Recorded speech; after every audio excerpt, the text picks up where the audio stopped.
اگلے دن کیا ہوگا، کب چلا جائے گا بندہ، تو یہ کس فیوچر کی تیاری ہو رہی ہے، یہ کون جانتا ہے کہ 100 برس یا 150 برس رہے گا۔ تو یہ فیوچر جو اصل فیوچر ہے وہ فیوچر ہے آگے کی زندگی۔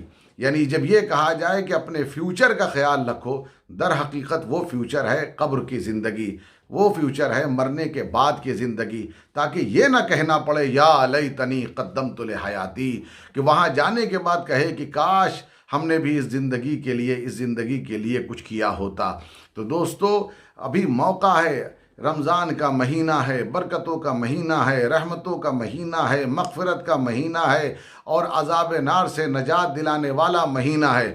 اس ماہ مقدس میں تمہیں اللہ تبارک و تعالیٰ ایسے مہینے اور بہترین ایام اسی لیے دیتا ہے تاکہ تمہیں بار بار موقع ملے اور تم اپنے فیوچر کو بہتر بنا لو، جو آگے زندگی ہے، اس زندگی کے بعد والی زندگی، اسے بہتر بنا لو۔ دیکھیے، جب آدمی قبر میں جائے گا تو قبر میں جانے کے بعد آپ کیا سمجھتے ہیں؟ قبر میں جانے کے بعد جو سوالات ہوتے ہیں، اب سوالات ہوتے ہیں تو اس میں آقا علیہ الصلاۃ و تسلیم کی آمد ہے۔ میرا جو بیان جو موضوع ہے وہ دوسرے رخ پر، اس لیے بہت زیادہ کسی تفصیل میں نہیں جانا ہے۔ سوال ہوتا، اس میں حضور کی آمد ہوتی ہے، تو حضور کی آمد جو ہوتی ہے یہ تمہیں تمہاری حیات کا یقین دلاتی ہے۔ آقا علیہ السلام آ کر کے قبر میں بتا دیتے ہیں، ان کی حاضری جو ہوتی، حضور صلی اللہ علیہ وسلم کی، یقیناً ان کے تعلق سے سوال کیا جاتا ہے کہ تم ان کے بارے میں دنیا میں کیا کہتے تھے، مگر حقیقت یہ کہ حضور کا جو وجود ہے، حضور کی جو تشریف آوری ہے قبر میں، تو در حقیقت یہ ہم کو ہماری حیات کا یقین دلاتی ہے کہ اب وہ جو زندگی چھوڑ کر آئے، اب دیکھو یہاں سے ایک دوسری زندگی تمہاری شروع ہونے والی ہے۔ دیکھیے، سوال کے بعد فرشتہ کیا کہتا ہے؟ نم کا نومت العروس، سو جا جیسے پہلے رات کی دلہن سوتی ہے۔ یہاں دلہن کیوں کہا گیا؟ اس لیے کہا گیا کہ دلہن جو ہے وہ سجتی ہے، وہ کس چیز سے سجتی ہے؟ زیورات سے سجتی ہے، اچھے لباس سے سجتی ہے۔ اسی لیے دولہا نہیں کہا گیا، کیونکہ دولہا اتنا نہیں سجتا جتنا دلہن سجتی ہے، اور دلہن کا جتنا خیال رکھا جاتا ہے اتنا دولہے کا خیال نہیں رکھا جاتا، اس لیے کہ اس کی نزاکت کو بھی ملحوظ رکھا جاتا ہے۔ اسی لیے یہاں پر کہا گیا نم کا نومت العروس، سو جا جیسے پہلے رات کی دلہن سوتی ہے۔ تو یہ کہنے کا مقصد کیا ہے؟ یہ مقصد صرف یہی ہے کہ دیکھو، دلہن جب زیورات سے آراستہ ہو کر کے آتی ہے، دلہن جو ہوتی ہے وہ اچھے لباس سے آراستہ و پیراستہ ہو کر آتی ہے، اسی طریقے سے تم اگر آج عقیدے سے بہترین عقیدہ لے کر آئے ہو، عقیدے سے آراستہ و پیراستہ ہو کر آئے ہو، اگر اچھا عمل لے کر آئے ہو، تو نم کا نومت العروس، تو پھر سو جاؤ، پھر بے خوف ہو جاؤ، اور اس طرح سو جاؤ جیسے پہلے رات کی دلہن سوتی ہے۔ یعنی جس طرح اس کا خیال رکھا جاتا ہے، اسی طریقے سے قبر میں وہ جو اچھے عقیدے والا ہے، وہ جو اچھے عمل والا ہے، عقیدہ بھی ہو، اچھا عمل بھی ہو، تو پھر کیا کہنا، پھر اسی طرح خیال رکھا جاتا ہے جیسے پہلی رات کی دلہن کا خیال رکھا جاتا ہے۔ اسی لیے یہاں پر کہا گیا نم کا نومت العروس، سو جا جیسے پہلے رات کی دلہن سوتی ہے۔ تو عقیدے سے آراستہ و پیراستہ ہو کر کے جو بندہ جاتا ہے تو قبر میں اسے بے خوفی کا بھی یقین دلایا جاتا ہے۔ دوستان محترم، اسی لیے فرمایا گیا کہ موت دیکھیے اور دنوں میں بھی آتی ہے، لیکن موت جو ہے وہ جب رمضان میں آتی ہے تو موت بھی ناز کرنے لگتی ہے۔ رمضان کے مہینے میں یہ خوش نصیب بندے ہیں، بہت سارے ساتھی ایسے ہیں جو اس ماہ مقدس میں بھی چلے گئے، تو حقیقت یہ ہے کہ خوش نصیب بندے وہ ہیں کہ جو رمضان کے مہینے میں چلے جائیں۔ اور اس کے علاوہ ترمذی شریف میں بھی روایت کی گئی ہے، اور یہ حضرت عبداللہ ابن عمر رضی اللہ تعالیٰ عنہ سے روایت کیا گیا ہے کہ اگر جمعہ یا جمعہ کی رات میں بھی چلا جائے وہ بھی بڑا خوش نصیب بندہ ہے، اس لیے کہ جو رمضان کے مہینے میں چلا گیا اس کے لیے یہ کہا جاتا ہے کہ پھر اس سے قبر کے اندر اس کے ساتھ کوئی معاملہ ایسا نہیں ہوگا، یعنی وہ عذاب سے محفوظ رہے گا۔ یا جمعہ کی رات میں یا جمعہ کے دن میں جو چلا گیا وہ بھی عذاب سے محفوظ رہے گا۔ تو اب سوال یہ اٹھتا ہے کہ وہ عذاب سے، وہ فتنہ قبر کہا گیا ہے کہ فتنہ قبر سے محفوظ رہے گا، یعنی کہ علامہ ابن عابدین شامی رحمۃ اللہ علیہ لکھتے ہیں یہاں مراد یہ ہے کہ قبر میں اس کے ساتھ کسی قسم کا کوئی بھی عذاب نہیں ہوگا، اور وہ یہاں تک لکھتے ہیں کہ نہ سوال ہوگا نہ عذاب ہوگا، یعنی کسی قسم کی پکڑ نہیں ہوگی۔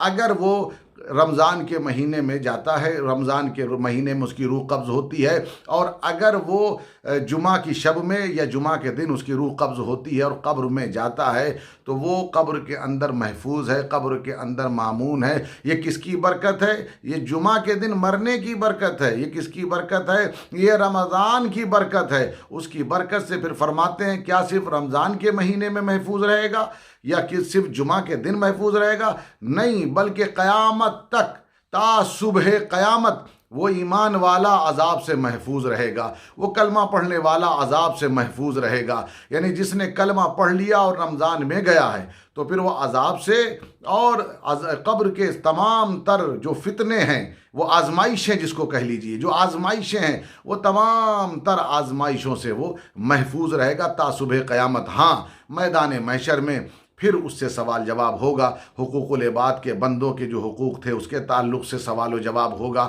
پھر اللہ کی مرضی ہوگی حقوق اللہ کے تعلق سے بھی وہ سوال و جواب کرے گا۔ بعض لوگوں نے کہا کہ اس کی شان تو یہی ہے کہ جب ایک مرتبہ یہ موقع دے گا تو زیادہ ممکن یہ ہے کہ اللہ تبارک و تعالی حقوق اللہ کو معاف فرما دے، یعنی کہ جو اللہ تبارک و تعالی کے حقوق تھے، نماز روزے کی جو کمی رہ گئی تھی، اگر رمضان کے مہینے میں بندے کو موت آ جاتی ہے اور تا صبح قیامت وہ عذاب سے محفوظ و مامون ہے، قبر میں اس کی کسی قسم کی گرفت نہیں ہے، تو پھر وہ میدان محشر میں بھی امید یہ ہے کہ وہ معاف کر دیا جائے۔ لیکن جو بندوں کا حق مارا ہے وہ سوال ضرور ہوگا میدان محشر میں۔ لیکن دوستو، قبر میں وہ محفوظ ہو جائے گا، کس کی وجہ سے؟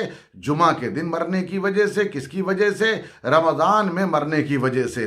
آپ ذرا غور کیجئے کہ میں کہتا ہوں کہ جب جمعہ آپ کو عذاب قبر سے بچا سکتا ہے اور جب رمضان آپ کو عذاب قبر سے محفوظ کر سکتا ہے تو یہ ماننا پڑے گا کہ مقدر والا ہے وہ جسے رمضان کی موت ملے، مقدر والا ہے وہ جسے جمعہ کی موت ملے۔ تو پھر یہ کہنا پڑے گا جس پر رمضان کی توجہ ہو جائے وہ کامیاب، اور جس پر رسول ذیشان کی توجہ ہو جائے وہ کتنا کامیاب ہو جائے گا۔ وہ صرف تا صبح قیامت نہیں بلکہ خود میدان قیامت میں بھی محفوظ رہے گا اور جنت تک بلا خوف و خطر وہ چلا جائے گا۔ جسے رسول کریم کے کرم کا سایہ مل جائے، میسر آ جائے، حضور کا کرم میسر آ جائے، تو اس سے بڑا خوش نصیب کون ہو سکتا ہے؟ وہ خوش نصیب جو لوگ ہیں انہی کو اولیاء اللہ کی جماعت کہا گیا ہے۔ تو دوستان محترم، یہاں کہنا صرف آپ سے یہ ہے کہ ہر نفس کو مر جانا ہے، ہر ایک کو ایک دن مرنا ہے، ہر نفس کو موت کا مزہ چکھنا ہے۔ تو کل نفس ذائقۃ الموت کہا گیا، اور پھر سورہ حج میں ایک تفصیل بیان کی گئی اور آگے کہا گیا وَأَنَّ السَّاعَةَ آتِيَةٌ لَا رَيْبَ فِيهَا وَأَنَّ اللَّهَ يَبْعَثُ مَن فِي الْقُبُورِ۔ اور یاد رکھو قیامت ہر حال میں آئے گی، اور جو اپنی قبروں میں جائے گا اسی قبروں سے نکلے گا بھی۔ تو معلوم یہ ہوا آگے کی زندگی ہے، اور آگے کی زندگی ہے، اور وہاں تک پہنچنے سے پہلے جو مرحلہ ہے، جو آگے کی زندگی تک لے جانے والا مرحلہ ہے، اسی کو موت کہا جاتا ہے۔ اب بعض لوگ کہتے ہیں کہ قبر میں ہم ایک زمانے تک رہیں گے، اگر ہم زندہ رہیں گے تو قبر میں گھٹن ہوگی یا نہیں ہوگی؟ بہرحال ہر مومن کی قبر جو ہے، عام مومن کی قبر حدیث شریف میں یہ ہے کہ وہ 70x70 کی ہو جاتی ہے، اتنی چوڑی ہو جاتی ہے۔ مگر اگر کسی کے ذہن میں یہ سوال آ بھی جائے کہ اتنی چھوٹی سی قبر میں اگر اللہ زندہ کر دے گا تو کیا گھٹن ہوگی نہیں ہوگی، اس طرح کے سوالات، حضرت عمر ابن عبدالعزیز نے فرمایا لوگو تم یہ کیوں سوچتے ہو کہ قبر میں گھٹن ہوگی؟ ذرا غور کرو، جب اللہ کا کرم ہوتا ہے، تم ماں کے پیٹ میں تھے تو کیا تمہیں کبھی گھٹن ہوئی؟ جب ماں کے پیٹ میں جو خدا گھٹن نہیں ہونے دے رہا ہے، وہ قبر کی ماں کی کوکھ میں جو گھٹن ہونے نہیں دے رہا، وہ قبر کی کوکھ میں بھی گھٹن ہونے نہیں دے گا۔ تو دوستان محترم، بس یہی کہوں گا، اللہ تعالیٰ ہم پر آپ پر فضل فرمائے اور ہمارے عقیدے کو سلامتی عطا فرمائے، آگے کی زندگی میں ہم سب پر آسانیاں عطا فرمائے، اور جو لوگ اس ماہ مقدس میں گئے ان کے صدقے میں مالک و مولا سب کی بخشش و مغفرت فرما